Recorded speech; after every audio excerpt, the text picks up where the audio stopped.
It's time for California Law Updates, Simplified, the show for California property managers, owners, and HOA board members, bringing clarity to California ordinances and compliance requirements. You know, there's a very specific, almost a creeping type of anxiety that comes with owning rental property. Right, but not the kind you'd expect. Exactly. It isn't the catastrophic pipe burst at 2 a.m. It's not even, the tenant who decides to take up the drums. Yeah. It's the silence. The silence. That's usually what landlords are praying for. You would think so. But picture this. You have a tenant, they move out. Maybe it was fine, maybe a little tense, but they're gone. You turn the unit over, new person moves in, you think, okay, chapter closed. You've probably forgotten their name by that point. Totally. Then 3.5 years later, just days before the statute of limitations is up, you get served with a lawsuit. Oh, wow. And it's not a small claims thing over the security deposit. They are claiming the unit was uninhabitable for their entire tenancy. They want all the rent back, plus damages, plus fees. And you're just standing there thinking, wait, you never even told me the heater was broken. And that right there is the landlord's nightmare. It's what's called a habitability claim, or what I call the zombie lawsuit. The zombie lawsuit, I like that. Yeah, because it just rises from the dead years later. And the scary part is your silence, the fact you didn't hear from them, it doesn't protect you. That silence is often what kills you in court. That is the terrifying premise we're unpacking today. And let's be clear, this is not a DIY guide on how to unclog a drain. Not at all. This is a masterclass in legal chess. We're looking at habitability claims, which is just a booming area of litigation. We're going to deconstruct how to reduce your liability, the exact protocol you need, and some really high-level lease strategies. I'm calling it lease hacking. Yeah, some real lease hacking that can literally shave years off your liability window. So whether you own a single property, manage a whole complex, or you're just fascinated by the legal poker game of housing, this is for you.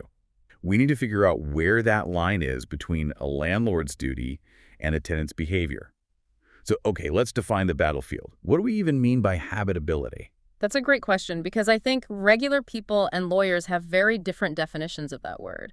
A tenant might think a place is uninhabitable because, I don't know, the paint is ugly or the carpet's old. I've seen some 1970s avocado green countertops that felt like a crime against humanity, but I'm guessing that doesn't count. As offensive as that might be, no. We're talking about a legal concept, the implied warranty of habitability. Okay, break that down. It's a bedrock principle. Yeah. It just says that by signing a lease, a landlord is guaranteeing warranting that the space meets basic human necessities. It's not about luxury. It's about safety, sanitation, survival. So cosmetic stuff is, for the most part, off the table. A cracked counter, you don't have to panic. Well, see, nuance is key. If the counter has a hairline crack, that's cosmetic. But if that crack is jagged and sharp and someone could cut their hand on it, Oh, I see. now it's a safety issue, and now it could be a habitability breach. Okay, that makes sense. So aside from weaponized countertops, what are the big offenders? The list is pretty consistent, but there is one undisputed heavyweight champion of these claims. Let me guess. Water. Water, Yeah. hands down. Because water leads to mold. A leak from a roof, a pipe, a window, that means moisture. Moisture means mold. And mold is the magic word that gets personal injury attorneys very, very excited. Why? Just because it looks bad? It's because it opens the door to general damages for health, respiratory problems, allergies, toxic exposure claims.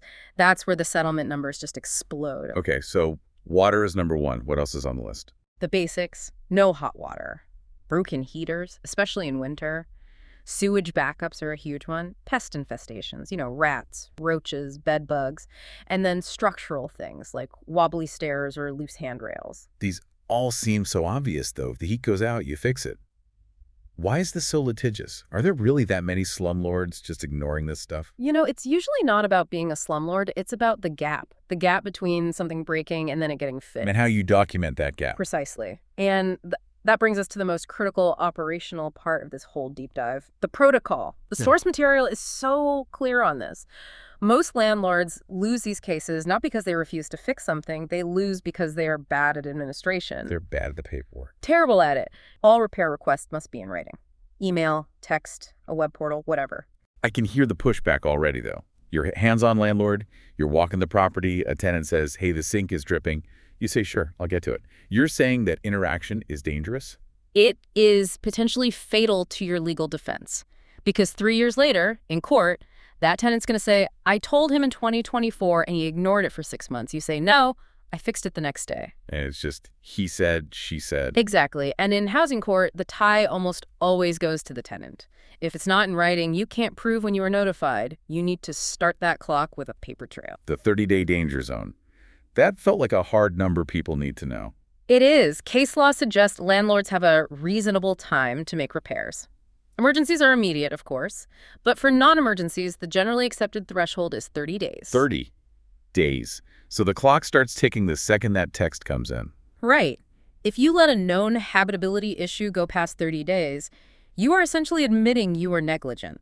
You are breaching that warranty of habitability. You're handing them the lawsuit. But here's the detail from the source that I found really interesting. It's not just enough to fix it.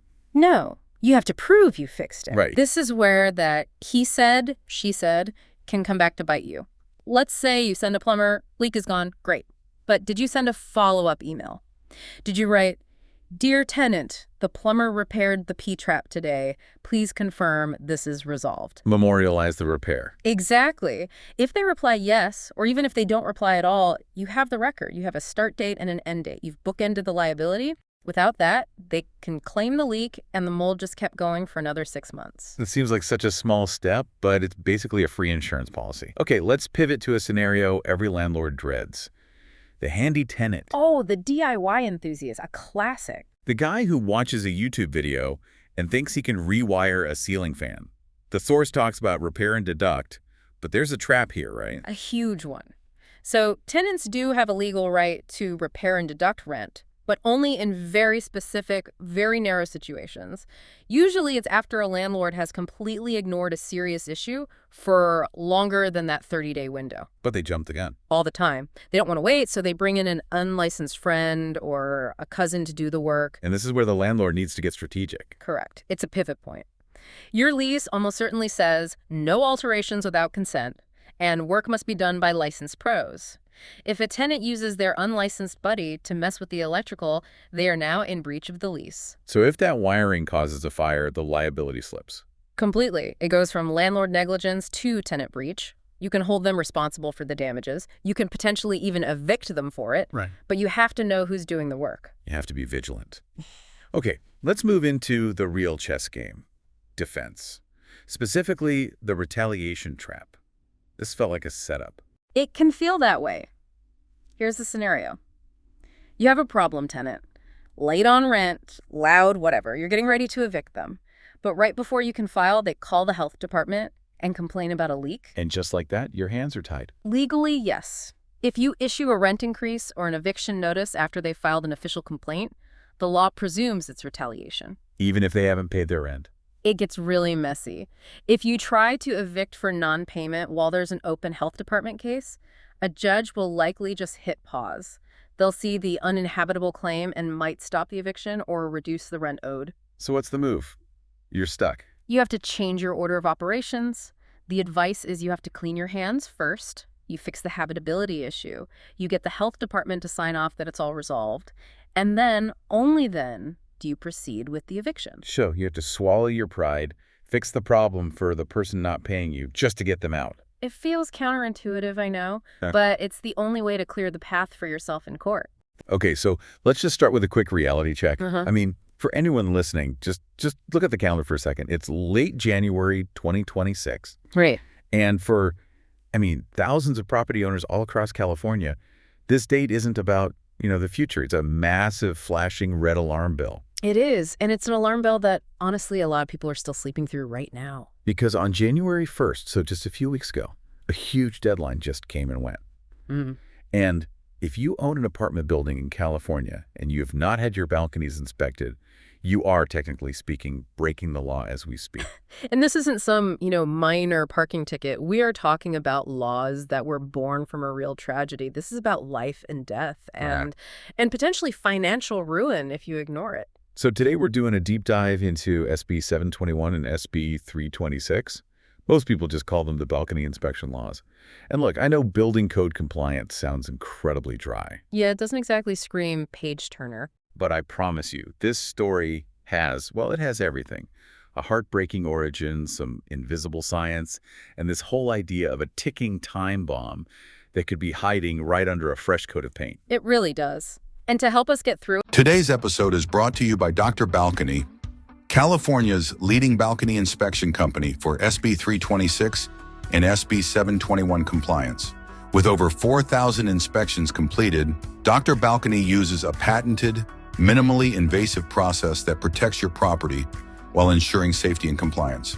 Servicing all of California while providing fast inspection report turnaround and backing it up with a 20% price beat guarantee, beating any competitor's bid by 20%. Learn more at drbalcony.com. Dr. Balcony. Dr. Balcony. Yeah. You got to love a name that's straight to the point. It's memorable. But more importantly, these guys are an engineering firm that's done over 5,000 of these inspections. Wow. So what we're looking at today isn't just the law itself, it's the ground truth. It's what engineers are actually finding when they, drill into these buildings. Which is exactly what we need to get into. But before the drills and the cameras, we have to talk about the why. Because laws like this, they don't just appear out of nowhere. No, they don't. The thing that really kicked this whole thing off was the Berkeley balcony collapse. June 2015. Yeah. I think a lot of us remember that. We do. It was a 21st birthday party. A group of young adults, mostly Irish students, were out on a balcony, and the whole thing just sheared right off the building. It's a complete nightmare. 13 people fell, 40 feet? 40 feet. 6 of them died. 7 were just severely injured. And this is where it goes from just a tragic accident to something more systemic. Right, because when you hear balcony collapse, you picture something old. Exactly. You picture a crumbling 100-year-old building, rust everywhere, clear neglect. But this building in Berkeley, how old was it? It was 9 years old. 9, which is just, that's nothing for a building. It's brand new practically, and that's the detail that just sent a shockwave through the entire construction industry. So how does that even happen? How does a 9-year-old balcony just snap? It wasn't old age, it was rot. The investigations found that the waterproofing had failed, probably during construction, and water had been seeping into the wooden joists for years. So from the outside, it looked fine. It looked pristine, but inside, the wood was basically turning to sponge.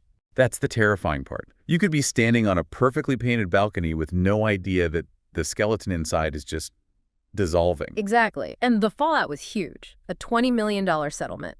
But the source material really stresses that Berkeley, it wasn't a one-off thing. There have been others, Silver Lake, Malibu, a big one in San Francisco. Yeah, the stats in here are pretty sobering. They say annually in the U.S. there are 6,000 serious injuries from what they call elevated exterior elements. EEs, yeah. That's the industry term. Basically, balconies, walkways, outdoor stairs. And about 550 trauma admissions a year. But this one stat from the California Senate Committee on Housing, this is the one that got me. Let me guess. The 90% one. The 90% one. 90% of balcony failures in the last 2 decades involved wood rot that went completely undetected until the moment of collapse. That's the invisible rot. It means in almost every single case, no one knew. Not the owner, not the tenants. No one had a clue until it was too late. Which is why the state stepped in. They realized you can't just eyeball it anymore. You can't just walk out and say, yep, feels sturdy, you need x-ray vision. Precisely. The eyeball test was getting people killed. And that brings us to this alphabet soup of laws, SB 721 and SB 326. Okay, let's break this down because it's 2 different laws for 2 different kinds of buildings, right? What's the split? It all comes down to the ownership. So SB 721, that's the apartment law. Your standard apartment complex. Right. 3 or more units. And for those owners, the deadline for their first inspection was January 1st, 2026. So, right now, if you're listening and you own an apartment building and you haven't done this. You are late. You are officially non-compliant. And for apartments, it's just a sample, right? It's a sampling, yeah. You have to inspect 15% of each type of element. So if you have 100 balconies, you look at 15 of them. And that repeats every 6 years. 15%. Okay. That feels manageable. It's a spot check. What about the other law, SB 326? That's the condo and HOA law. And here's the kicker. Their deadline was January 1st, 2025. Oh, wow. So they're not just a few weeks late. They're over a year late. They are very late. And the rules for them are way stricter. With condos, you can't just do a sample because my unit is different from your unit. So the law requires inspecting 95% of the elements. 95%? Yeah. That's practically the whole building. In practice, yeah, everyone just does 100%. The liability is too high to miss one, and their cycle is every 9 years. So quick recap. Apartments, 15% sample every 6 years. Condos, basically a full audit every 9 years. You got it. And the expert made a really good point about single-family homes, too. They're exempt from the law, but if you're renting your house on, say, Airbnb. You're still on the hook if something happens. Totally. The lawsuit doesn't care about SB 721. The physics of rot don't care what your zoning is. So that brings us to the actual inspection. It's not just a guy jumping up and down on the balcony, I take it. The jump test, yeah. No, that's not going to fly. Visual inspections are basically useless here. So they use a method called boroscopy. Boroscopy. Sounds like something from a hospital. It's very similar. Think of it like keyhole surgery for a building.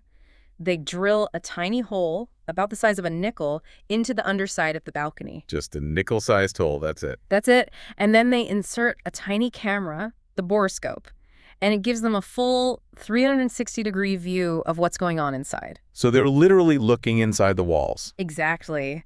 They can see the wood, the waterproofing paper, everything. They're hunting for water stains, mold, rot. It's minimally invasive. Yo, your balcony's cracked. It's looking kind of shady. Duck the balcony, we'll save it, baby. SB 326, we got your back. SB 721, we're on the right track. Duck the balcony, we inspect and protect. Beat bids by 20%, that's a flex. Guaranteed service, you know it's legit. Call us now and we'll handle it quick. 805-312-8508, don't hesitate. Email info@duckthebalcony.com. Your balcony's future, it's looking strong.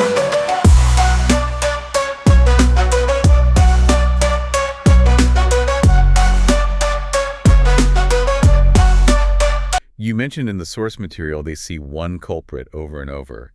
Something about potted plants, the stucco trap. Oh, this is a huge one. So you have a stucco balcony, right? It feels like stone, so you think it's waterproof. That would be my assumption, yeah. But it's not, it's porous. Yeah. So you put a heavy potted plant on it, you water it, and the water overflows and just sits there. And you never move the pot. You never move it. That constant moisture seeps through tiny cracks in the stucco, gets past the waterproofing, and drips right onto the wood joists underneath. And you never see it because the pot is covering the evidence. You never see it. It's a classic way to just completely rot out a balcony structure without a single external sign of damage. I'm definitely going to check under my plants when I get home. So, okay, they do the boroscopy, they take the pictures. What's the outcome? You get a formal stamped report from a licensed engineer or architect. It's a legal document you have to keep for like 12 to 18 years. And what if you fail? What if they see that rot? It depends. There are two kinds of failure. There's non-emergency, which means, okay, there's some rot starting, but it's not an immediate threat. So you have time to fix it. You have some time, about 8 months all told, to get permits and do the repairs. But then there's the emergency one. Right. An emergency finding is serious. That's when the inspector sees that the structure is severely compromised. A joist is cracked or just rotted through. And the timeline there is? Right. 15 days. You have 15 days to act. And acting means you immediately block off that balcony. You put up shoring, those big support poles, and you physically prevent anyone from using it. So you're putting up the yellow tape and bracing the building right away. Instantly. And there's a really important consumer protection rule here, too, a conflict of interest rule. Oh. The company that does the inspection cannot be the company that does the repair work. Oh, that's smart. That prevents them from finding problems just to sell you a $50,000 repair job. Exactly. It's a check and balance. It keeps the whole system honest. Like that. Okay, but let's circle back to the deadline. It's passed. I know someone's listening right now having that oh no moment. What's the reality for them? Well, the balcony police aren't coming, but the code enforcement officers might be. If you've missed the deadline, you are subject to fines from $100 to $500. A month. Or a day. Per day. Wow, that adds up fast. It's incredibly fast. The expert in the source said he's personally seen cities enforcing fines around $200 a day. You wait a month, that's a $6,000 fine. And it's not just the money, right? There are bigger consequences. Much bigger. The city can red tag your building. And red tag means? It means it's unsafe to occupy. Your rental income goes to zero. Your property value craters. It's the scarlet letter of real estate. And then there's the insurance issue. I was just about to ask. I imagine the insurance carriers are paying attention. Like hawks. This is what really has owners terrified. Carriers are now demanding these inspection reports for policy renewals. No report. They drop you. They drop you. And good luck getting a new policy on a non-compliant building. You become uninsurable, which could put you in breach of your mortgage.